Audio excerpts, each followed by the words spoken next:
this week's program. We're going to be talking to Tom Lambie and Peter Skelton at the event, which was the Lincoln University capping or graduation ceremony.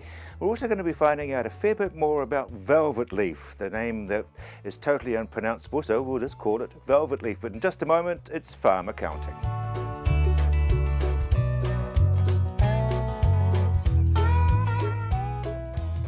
Kerry, interest rates. Yeah, we've just had IRD come out and revise their you owe me interest rates, which is basically the rate that you pay if you late pay your tax or if you make too much money and you haven't paid them enough. They've dropped their rate down from just over 9% down to 8.27. So it's a little bit cheaper, but still quite expensive if you don't pay on time. Once again, though, it's ignorance is no excuse. I mean, yeah, exactly. You do pay, or you arrange to pay. Yeah, if you can't pay, the first thing you do is give your accountant a call and let them know. If you're up front with your accountant, they can negotiate with IRD and put an arrangement in place. Yeah, we've just had a lot of people on the 7th of April who had to pay their tax, and we've done it for quite a few that just were caught short because they didn't have the funding available, and IRD were really open to it. So you basically pay it off? Yeah, you do, and they'll charge you 8.27% interest on top. So if you can sort of get the funding from elsewhere, it is an idea. Some banks won't lend against late paid tax or tax that's due, others will. So it's worthwhile probably starting with your bank anyway to find out if there's a little bit of loan financing somewhere you can get at a cheaper rate. And it's normally sort of 4 or 5%, so it's a big difference. Very interesting though, Kerry, if you move as soon as you can and do negotiate a deal, you may avoid some of those added penalties. Yeah, the penalties won't come on. So if you get in ahead of when it's due, then they won't charge you the extended penalties that, the 1% late paid, 4% thereafter. All those sort of things get negotiated out of the deal, so it's well worth getting ahead if you can't pay. Now, IRD are taking a close look at horticulture? Yeah, they've got a bit of a focus at the moment on contractors and people using them, whether deducting withholding tax or otherwise known as scheduler payments. So you have someone come onto your farm, they provide labour only, or they do labour on the land, and you're supposed to deduct withholding tax. Now, in the horticulture, it hasn't been happening in every case, so IRD is starting to crack down and just have a look at what's going on and why, and trying to get people to comply. Because people aren't paying under the counter anymore, are they? No, they're paying it legitimate, so they get a bill from a contractor and they just pay that bill thinking they've done their part. The reality is if it was for labour only, then they should have actually deducted scheduler payment tax. Yeah, so that's going to be a bit confusing because one would have thought that the contractor would do the withholding tax. They should at least put it on their invoice. Some don't because they don't want to have that money withheld from them. So, let's say it could be 20% withholding on a large bill. That could be a bit of a dent to them. And they may have commitments elsewhere, so if they don't make a note of it, they'll get a full payment up front and use the money themselves and leave you vulnerable if IRD come and have a look at you. So it pays to check out what you've got to do. The only time you wouldn't do it is if someone gives you a certificate of exemption. So IRD issue a formal certificate, but you've actually got to see that. You can't just rely on the contractor saying, you've got one of those, it's at home somewhere. You need to cite it. Let's come back to this because this is serious, isn't it? Yeah. So somebody who's got grapes. Yep. So and there's a team coming in to do the pruning. So they have someone come in and they just do the labour only for pruning. Then they should deduct with a scheduler tax off the payments that are made to those people. The only other exception is if they came in and had a lot of machinery, so substantial investment in machinery to do the work, then they would also fall outside it. But so it's really just wages only. Yeah, it's for those that are coming on and doing a bit of casual labour, that sort of thing. You've got to start looking at what you need to do. Yeah. And even if you don't deduct the tax, you've still got to put on the monthly schedule that you've paid a contractor and the amount that you've paid them. Because it's their way of just keeping track of what's going on. So. Yeah, which is understandable. Yeah. I mean, they've got to close all the loopholes. Exactly. Which is good. Now, computer viruses. Yeah, it's something that we wouldn't normally raise, except one of our farmers that should have known better opened an email from a supposed bank, clicked on it, and then found their computer was held to ransom. And we've been talking to a couple of IT companies, and it's been happening more and more. So if you get an email from a bank saying, look, you need to log in internet banking, there's a message waiting for you, think twice about even doing it with it, because more than likely it's going to be a scam, because banks don't email to say there's a message waiting externally like that. And when you do, it just basically puts your computer into lockdown, and they expect you to pay a bit of money to get it unlocked. So if you do click on it, the best thing you do is turn it off and panic and ring an IT company, because you're not going to be able to use your computer. The panic will turn to religion. Yeah, it's as simple as that. It becomes pretty serious if you do action some of these emails that come through. So once again, just to recap, if it's a bank emailing it looks like it comes from a bank. So at the moment we've got the ASB and ANZ being targeted. So an email comes out saying you've got an internet Actually, I message. got one from the ANZ, and I don't bank with them. Yeah, well, that'll be one of those scam emails, and it sends you off to a website. You supposedly put in your details, and all of a No, sudden, I just deleted it yeah, well, because that's I the best don't thing bank to with do. them. But some people do click, and our client did by mistake, and filled in their details and had their computer locked up. So, Kerry, thank you very much indeed. It's the time of the year when the graduates at Lincoln University get their caps and their gowns. So we went out and we talked to Tom Lambie. We're with him in just a moment. It's a very important day for Lincoln University. Yes, graduation. It's the most magical day of the year when we get all our wonderful students right through from certificates and diplomas up into the undergraduate degrees and then the PhD and postgraduate students. We come and we celebrate and we acknowledge their achievement at Lincoln University. You've been involved with Lincoln University now for what, 12 years or so? I've done 12 years of graduation, and it's been a real pleasure. Every year when you see those students come across and the smile in their eye, and you get a huge level of satisfaction that the Lincoln University and all the staff here have really done us proud in turning out these incredible young men and women. And it is international. Absolutely. One of the things with Lincoln is that we have a good international cohort. It's about a third of our students. And we think that's pretty special. It gives us, for our domestic students, it's the reality that their working lives are going to be spent interacting with the international community. And we really get some amazing students here, particularly in the postgraduate from the international community, that do some pretty special research here and often take it home to make big changes in their own countries. I love the traditional side to it all, the robes and the special hats and all the pomp and ceremony. It is. I guess it becomes, the new Vice Chancellor, Robin Pollard, was describing that it comes out of medieval England. But one of the nice things that he acknowledged was that we have interweaved our very important Ngāi Tahu culture into the ceremony. And it's really special to have the tamutu there, really making a very special and welcoming event for the Lincoln students. Now the university has very strong ties with Ngāi Tahu. Very strong, and they're going to get stronger. We're a land-based university in the broadest sense, so agriculture and through the processing and right to the marketplace, but also in tourism, sport and recreation, anything that you can think of. The byline for Lincoln says it all. Feed the world, protect the future, and live well, because we've got to make sure that we're very productive. We do it in an incredibly environmentally friendly way, and at the same time, it's really important that individuals really can live well in their own being, whether it's sport or any other activity that they do, to really maximise the most of their potential. I understand that you're retiring from Lincoln University because your work is done.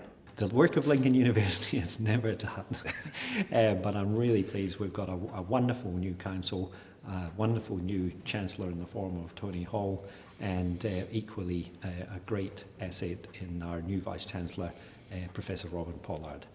So it's a wonderful time, 12 years of graduation, 12 years of just the most immense enjoyment at this university as we've taken it back to its roots as a land-based specialist university is really something I can walk away with great peace of mind and a great acknowledgement that the university has a great future.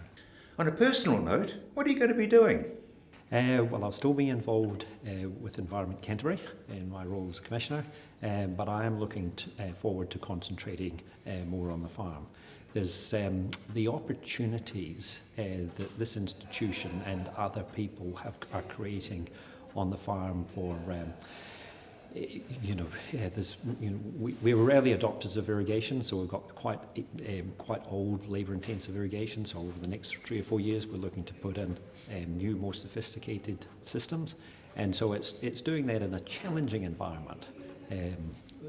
that there is in the dairy industry at the moment, and looking for the future, making sure that we have those productivity gains, we do it in an environmentally friendly way, and we're part of the land that creates the future for New Zealand. And you're still confident about the dairy industry, as a lot of other people are as well.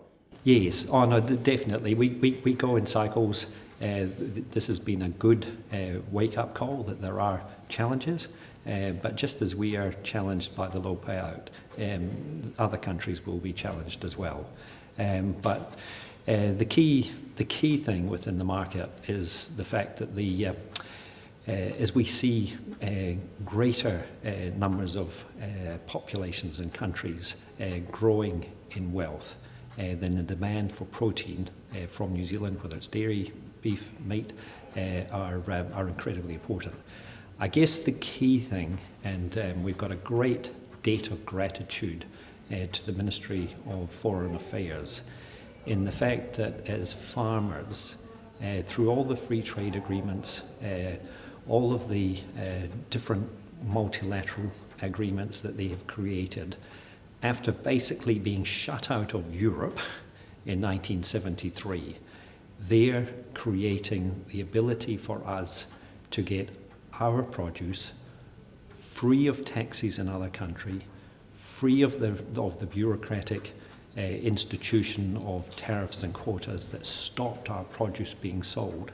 We're moving into this amazing era where we can actually have direct conversations with customers in a variety of countries that really will be the thing that really adds the value to the produce that comes out of this country and really drives the prosperity in a very environmentally friendly way for New Zealand. And that's what this institution, in its practical, whole of systems approach, is what is going to make this country great. And I'm really proud to have been a part of that.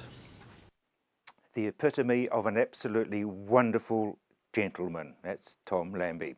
We're going to continue with irrigation in just a moment.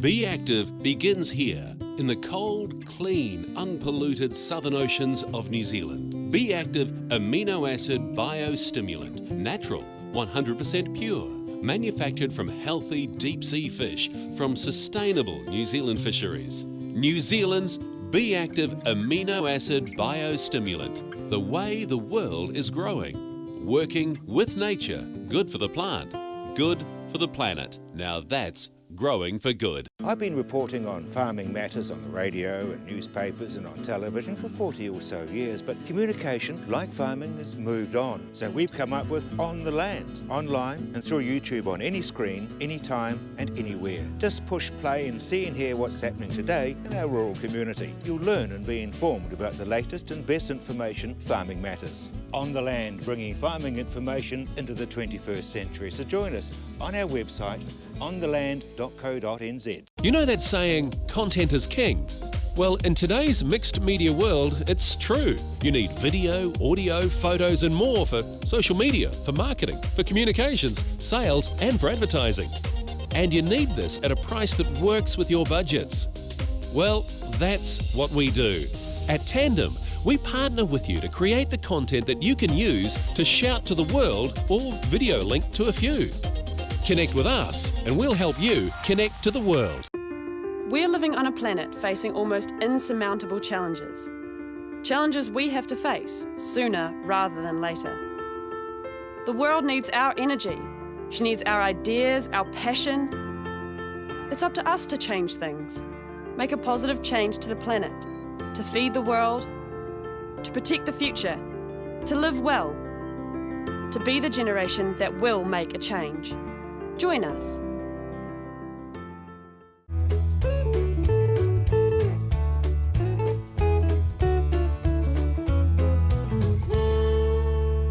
Phil, we think about RX plastics and we automatically think about things like K-line and G-set and all that sort of stuff. But there's more to you than that. But before we get to that, you're very involved with the South Island Farmer of the Year because of innovation. Absolutely, Rob. One of the key tenets of farming has always been innovation. And it's about developing new technologies that really put us to the forefront. that's how we're going to do better in export. That's how we're going to do better locally. So RX is very keen to be a supporter of the South Island Farmer of the Year. And you know, you're innovative. I keep talking about the fact that you can get somebody can hand you an envelope with a basic drawing on the back and you produce something. Yeah, pretty much. And in fact, along the way, we've done all sorts of things into all sorts of markets. We were looking at some of them yesterday. I mean, we're talking about seats, we're talking about safety steps, we're talking about cream cans and dairy cans and all sorts of other products. One of which we might talk about today, which is Muscle Boys. Yeah, let's do that, because as I said, we think of irrigation and now we think about all these other things. Absolutely. You've just been doing a wee trip out on the ocean to have a look at one of your clients. Correct. South Island Farmer of the Year this year was actually dual winners, which is quite an unusual situation. Both Omarama Station won, as well as Clearwater Mussels. And it was just extraordinary to, a couple of months ago, we went and saw Omarama Station and had a look at some of the things that they've been involved in, how they engage with the community, how they get the best for their farming community. Just fantastic to see Richard and Annabelle Subtool and have a look at their property. And then on Friday last, actually, we went and visited the other winner, which was Clearwater Mussels up in Havelock. Let's take a look at some photographs, because you've walked in with, that's Havelock, obviously. That's Havelock, and it was a beautiful, beautiful day. Belied what it was going to turn to, but it was very lovely when we arrived. And then we went out and we had a look at some of the processing that they were doing, and they were actually harvesting mussels this particular day. Yep. And you can see there a lot of mussel buoys. Now they're holding up, they've got an anchor at either end, and they're holding up a large rope with a whole lot of droppers on them with hopefully mussels underneath, with any luck. So the harvesting there, obviously, those big packs are full of mussels. They are, absolutely. And we get some images later on here of they actually pull the mussel buoys up the floats and the ropes, and then they actually cut the ropes off and they drag them through the processing plant. So they're actually stripping off all of the mussels. And you can see that on the right hand side there's a large number of other material sticking to the rope, and they actually knock all that off because that actually isn't their target. Their target is actually what's hanging on the rope from 2 metres down from the surface. So they're quite specific about the green lip. Very specific. It's a New Zealand native species, and in fact has a huge number of benefits just beyond eating. I mean, obviously, if you just wanted protein, there are cheaper ways. It's medicinal as well. Huge amounts of medicinal stuff. And it's also being used for arthritis and other almost pharmaceutical processes. The interesting thing is you don't have to grow grass or anything. The ocean provides. Farming covers a large gambit ultimately about creating something that is sustainable. And certainly we heard a lot about how they sustainably produce these mussels. The mussels are filtering 360 litres of seawater a day. Really? And all they're doing is taking out the phytoplankton out of the water. And of course, just like they need clean environment, actually so do all of the other people that recreate in those waters, and the people that actually participate around those areas. So I mean, there's another close-up looking at the whole system.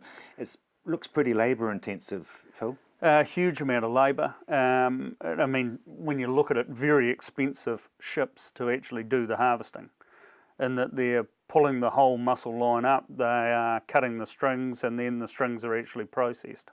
But when you have a look at the number of packs on that boat, yeah, they're certainly pulling in a lot of volume of product. and obviously a lot of it's exported, make most of it. Oh, I would imagine most of that product is export, and for New Zealand, that's a really good earner as an industry. Because that's neat, because not many people know about that part of our our industry, the aquaculture. No, we talk often about agriculture, and normally I guess that comes back to pastoral production systems.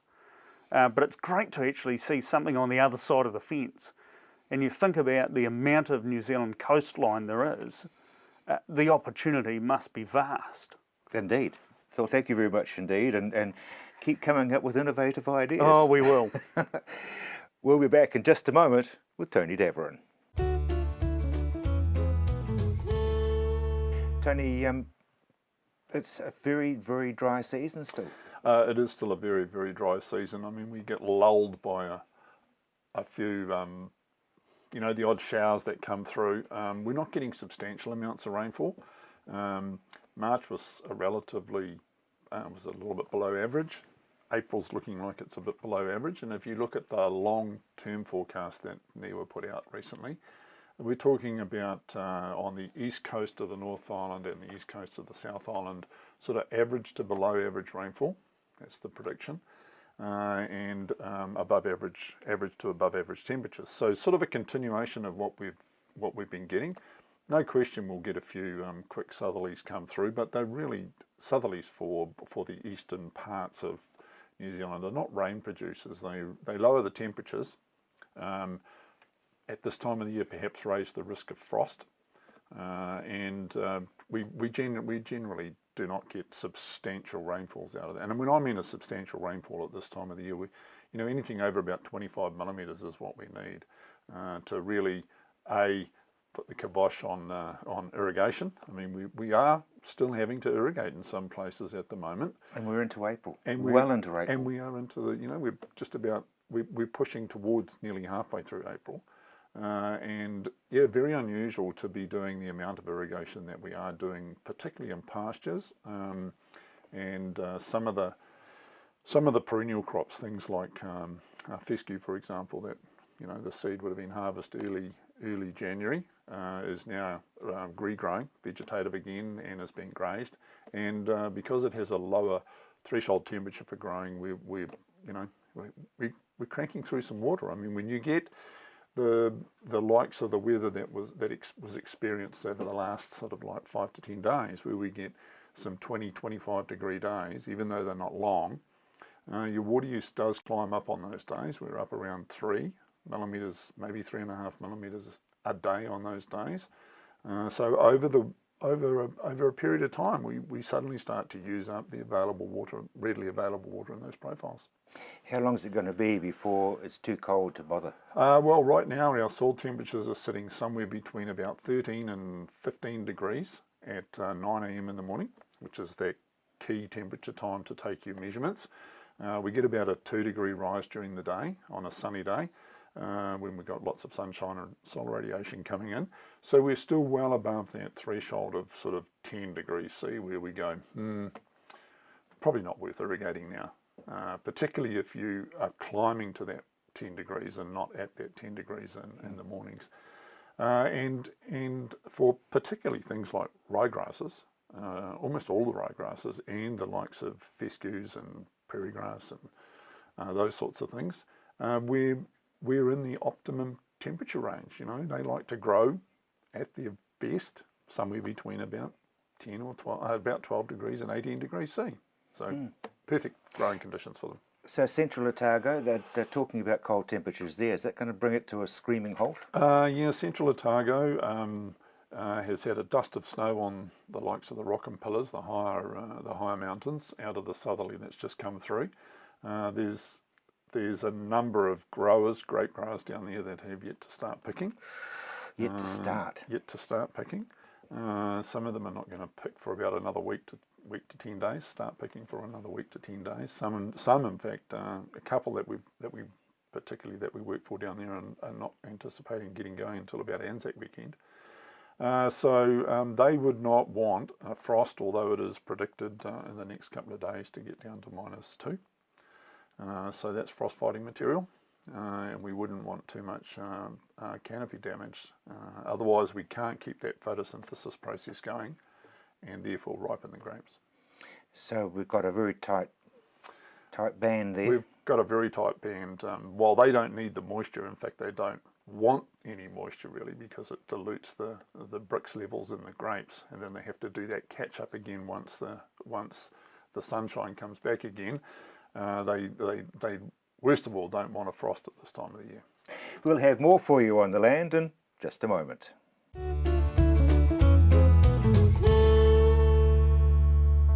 Be Active begins here in the cold, clean, unpolluted southern oceans of New Zealand. Be Active amino acid biostimulant, natural, 100% pure, manufactured from healthy deep sea fish from sustainable New Zealand fisheries. New Zealand's Be Active amino acid biostimulant, the way the world is growing. Working with nature, good for the plant, good for the planet. Now that's growing for good. I've been reporting on farming matters on the radio and newspapers and on television for 40 or so years, but communication, like farming, has moved on. So we've come up with On the Land, online and through YouTube on any screen, anytime and anywhere. Just push play and see and hear what's happening today in our rural community. You'll learn and be informed about the latest and best information farming matters. On the Land, bringing farming information into the 21st century. So join us on our website, ontheland.co.nz. You know that saying, content is king? Well, in today's mixed media world, it's true. You need video, audio, photos and more for social media, for marketing, for communications, sales and for advertising. And you need this at a price that works with your budgets. Well, that's what we do. At Tandem, we partner with you to create the content that you can use to shout to the world or video link to a few. Connect with us and we'll help you connect to the world. We're living on a planet facing almost insurmountable challenges. Challenges we have to face sooner rather than later. The world needs our energy. She needs our ideas, our passion. It's up to us to change things, make a positive change to the planet, to feed the world, to protect the future, to live well, to be the generation that will make a change. Join us.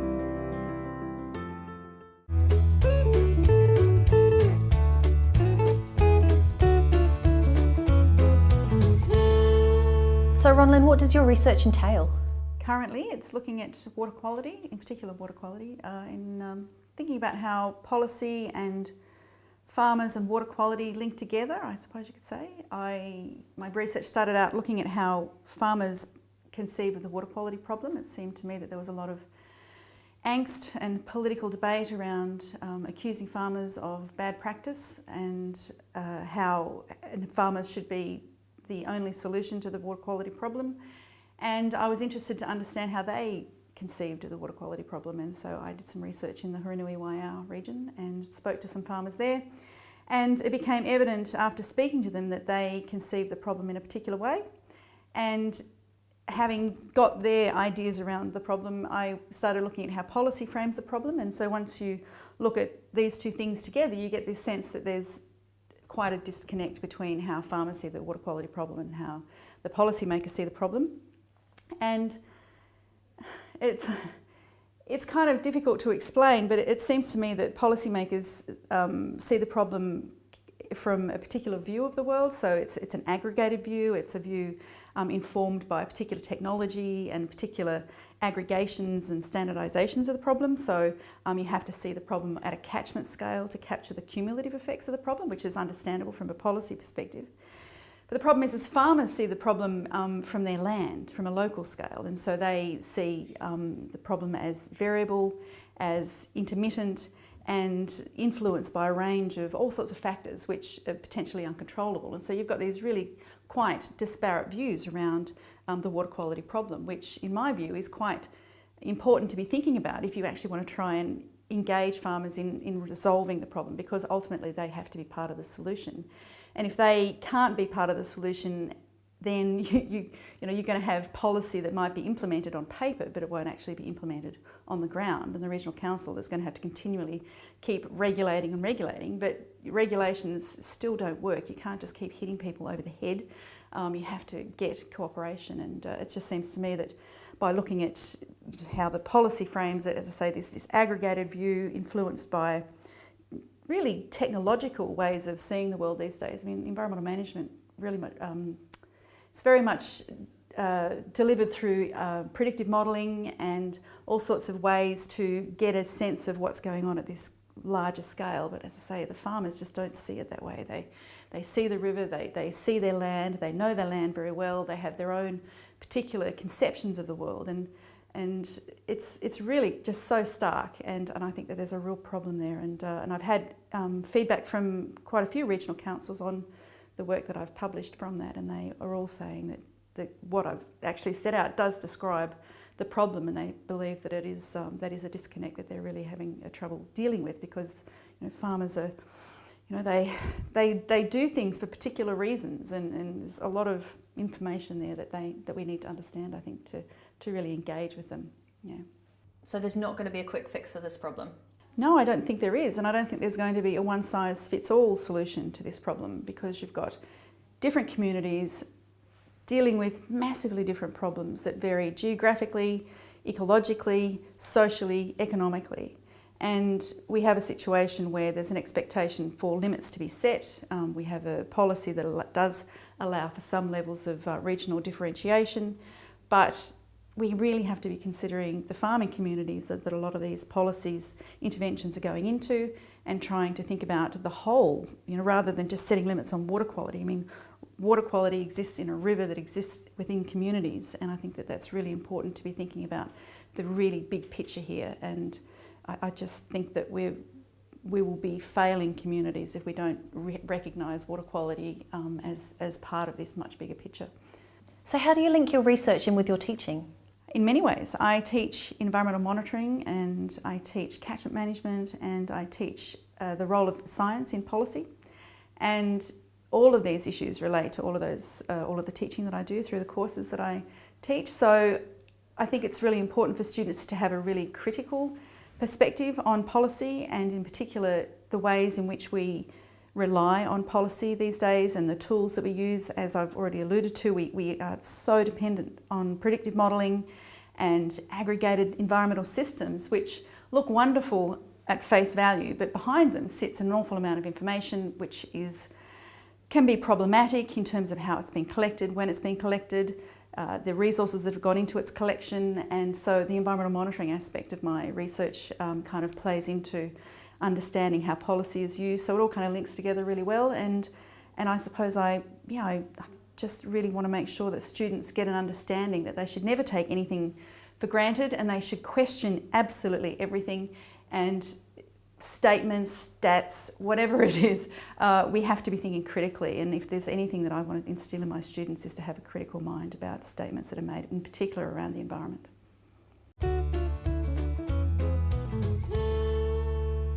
You've had a very interesting career. Yes, well, when I left school, which was in Christchurch, I actually went to Auckland because my parents were living in Auckland then, and I went to Auckland University to study law. And I worked, as you did in those days, in a law office as a law clerk for virtually nothing, and was very pleased to do so. Did my degree and qualified in Auckland, and then went to Hamilton, where I was lucky enough to get a partnership in a law firm. And I practiced in Hamilton as a lawyer for about 15 years. Early on in my practice, I really specialised in what we used to call the blood and bone cases, the personal injury cases, acting for people who had been injured in industrial accidents and motor accidents and things like that. And then you might remember that a man called Woodhouse decided that there should be a no-fault liability called ACC. And as a result of the development of ACC, I had to turn my mind to doing something else. I had dabbled in environmental law, planning, resource management, and I took that up quite seriously then. So I turned away from that sort of litigation, the ACC litigation stuff, and became an environmental lawyer. And that led you to your involvement with ECAN? Yeah, yes it did, but before that it led to my appointment to the Environment Court as a judge. and I came back to Christchurch. I was posted back to Christchurch for that. So I've been back in the South Island ever since, and I did 22 years in the Environment Court as a judge, and I retired from that in 2000, and I came here to Lincoln University to teach. And I really enjoyed that. It was a quite different lifestyle from the one I'd had on the bench, and I came and taught here full-time for about 6 years in resource management and environmental law courses. And I was really about ready to retire at that stage completely, and the government asked me to become one of the Environment Canterbury Commissioners. And that's how I was appointed because of my background, I think, to that position. And so I've been there for the last 6 years, working as one of the 7 commissioners, administering Environment Canterbury. That in itself would have been a challenge, because it was really a challenge right from the word go. Yes, it was a big challenge. It was a challenge in a number of respects, not only in the regulatory area of plans and getting rules in place for environmental protection, but the organisation itself needed quite a lot of work to be done in getting it back together again. And fortunately, I think we were fortunate in fact, we had a very good staff, and still have a very good staff at Environment Canterbury in all areas, really. So they quickly realised what the commissioners were all about, and they got in behind us, and between us, I think we've got a pretty good functional regional council going now, and we've got our the planning part of it in place largely, with environmental protections for water quality and water quantity and biodiversity and all the other things that go with the natural resources area, really. So, where to as far as environment is concerned here in New Zealand? Well, there are still lots of challenges. People still talk a lot about water as being the number one problem, environmental problem throughout the country. I don't necessarily share that view. I think in a large measure we know how to deal with the water problems now, both of quantity and quality. In large parts of New Zealand we really don't have any water shortage problems at all. But on the east coast of both islands we do, and we're dealing with that by going more to stored water rather than running the rivers down and that sort of thing. And I think we've got a pretty good handle on all of that now. The one big area for me for the future is Indigenous biodiversity. And we've lost an awful lot of that. And before we lose the lot, I think as a nation, we have to recognise that we simply can't go on destroying our Indigenous biodiversity, and it should become the most precious thing we've got. You're talking about bushlands? Yeah, I'm also talking about habitats of our native flora and fauna. I'm talking about our native fish and our vegetation.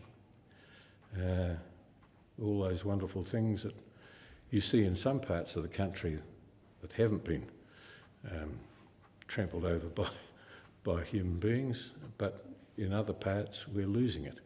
And I think that is a big challenge for New Zealand, to maintain that representative biodiversity that is typical of New Zealand, as distinct from anywhere else in the world.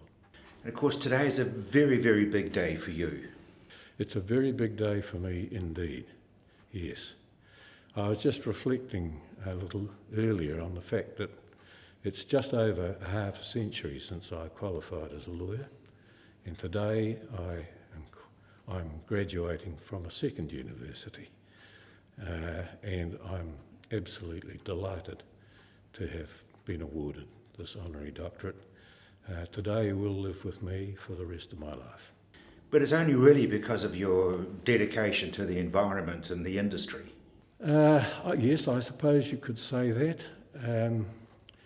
And Also, you know, a lot of people have helped me along the way, and I think of them, I think of my wife and my family, and the people who have backed me and encouraged me, my former colleagues here at Lincoln, with whom I had a very good relationship while I was teaching here. They've all contributed to my success, if you like, and I don't forget them.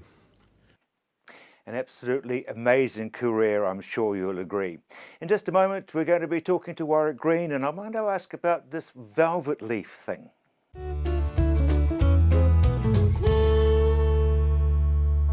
I've been reporting on farming matters on the radio and newspapers and on television for 40 or so years, but communication, like farming, has moved on. So we've come up with On the Land, online and through YouTube on any screen, anytime and anywhere. Just push play and see and hear what's happening today in our rural community. You'll learn and be informed about the latest and best information farming matters. On the Land, bringing farming information into the 21st century. So join us on our website, ontheland.co.nz. You know that saying, content is king? Well, in today's mixed media world, it's true. You need video, audio, photos and more for social media, for marketing, for communications, sales and for advertising. And you need this at a price that works with your budgets. Well, that's what we do. At Tandem, we partner with you to create the content that you can use to shout to the world or video link to a few. Connect with us and we'll help you connect to the world. We're living on a planet facing almost insurmountable challenges. Challenges we have to face sooner rather than later. The world needs our energy. She needs our ideas, our passion. It's up to us to change things, make a positive change to the planet, to feed the world, to protect the future, to live well, to be the generation that will make a change. Join us.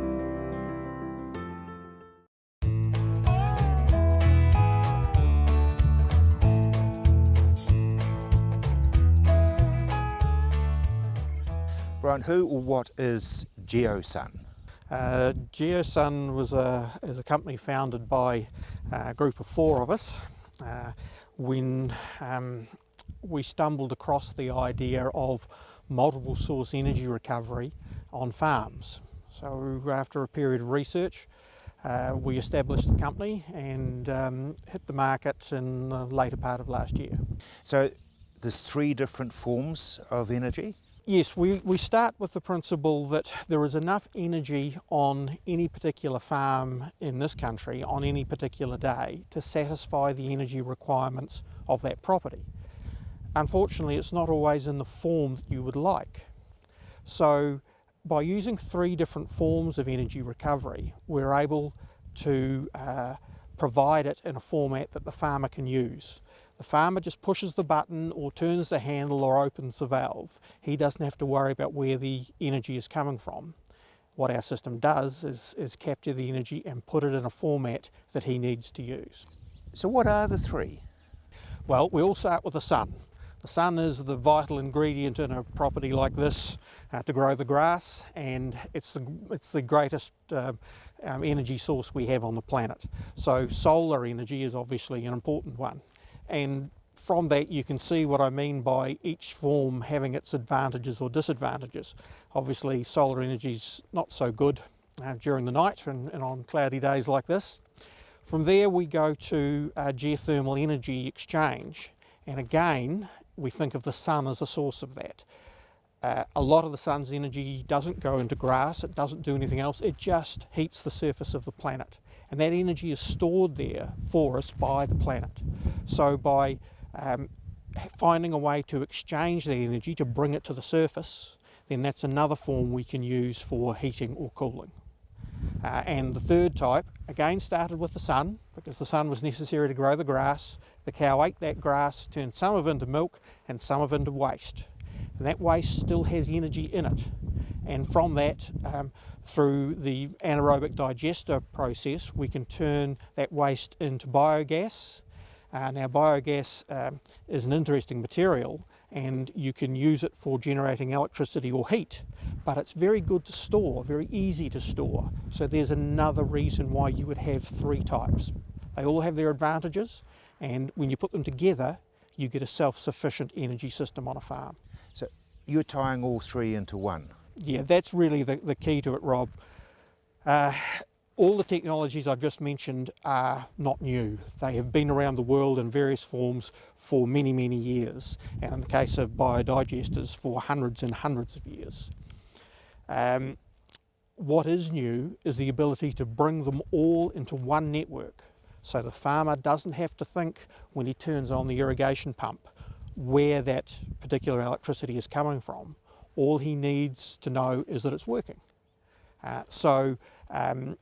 That idea of a common network that the energy can be put into is the real crux of what we've achieved.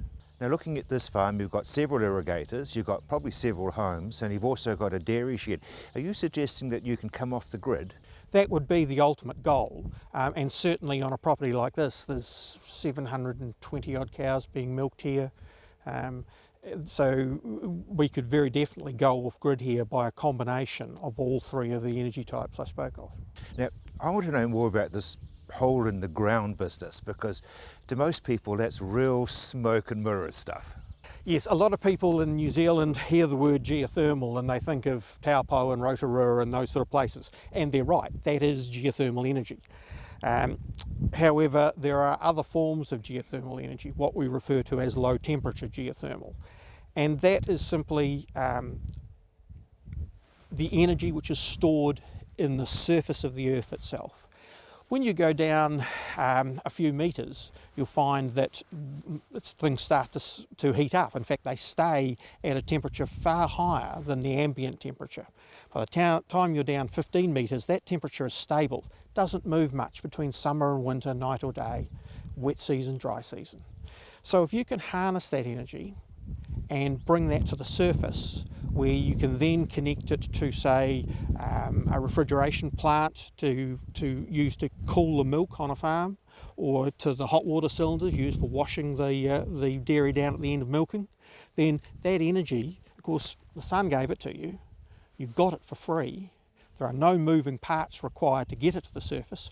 All we're doing is using the law of fluid, one of the laws of fluid dynamics, which is the law of equilibrium, where if you put two substances together, their heat or their temperature will match over time. So if you've got a nice, warm, constant temperature under your feet, and we put some cold water down there, that water will come to the surface, having absorbed the energy from the earth. Likewise, we take some hot water from the surface, because it's just gone through and taken that heat from the milk, and put it down the hole, then it discharges that heat into the earth.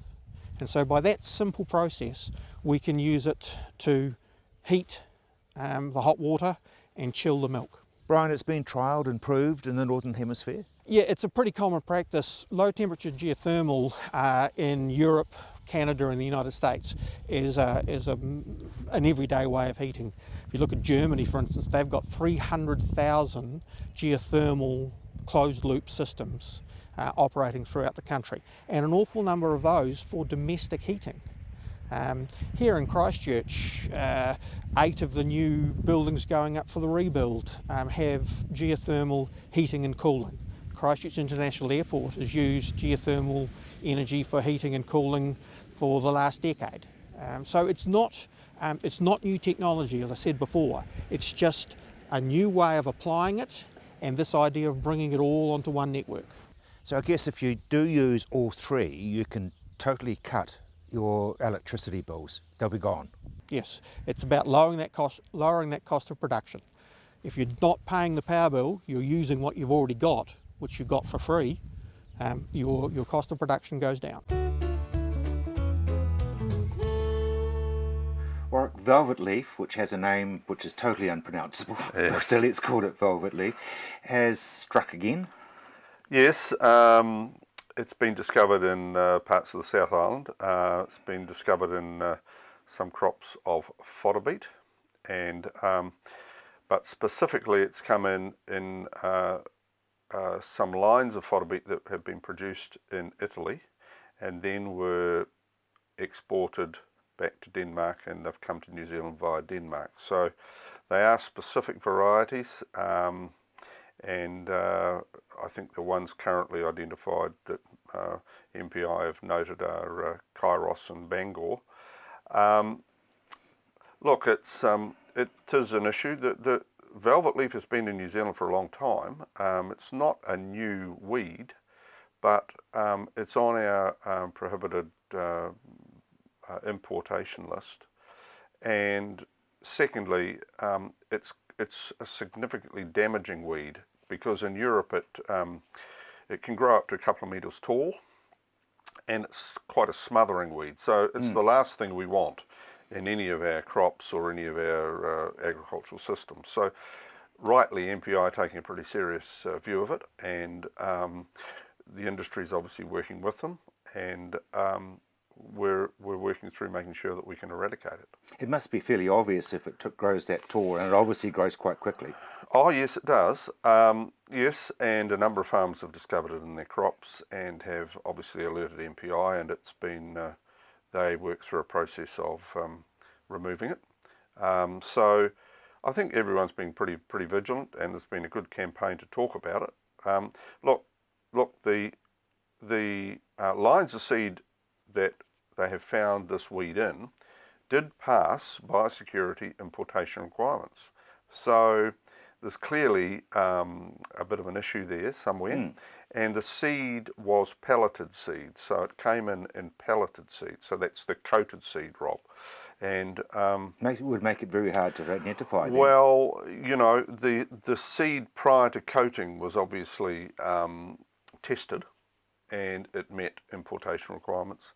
But somehow, I don't know, you only pick up one seed, and very hard to pick up one seed in a million or whatever it might absolutely. be. But anyway, you guys are onto it, or the industry's onto it. The industry's onto it. I mean, we're obviously well aware of it. It's not impacting us directly, but it is from the perspective that now MPI have put in place a new set of importation requirements for pelleted seed. And at this point, it affects all pelleted seed coming into New Zealand. So that's flowers, that's herbs, that's hybrid seed crops, that's fodder beet, it's whatever.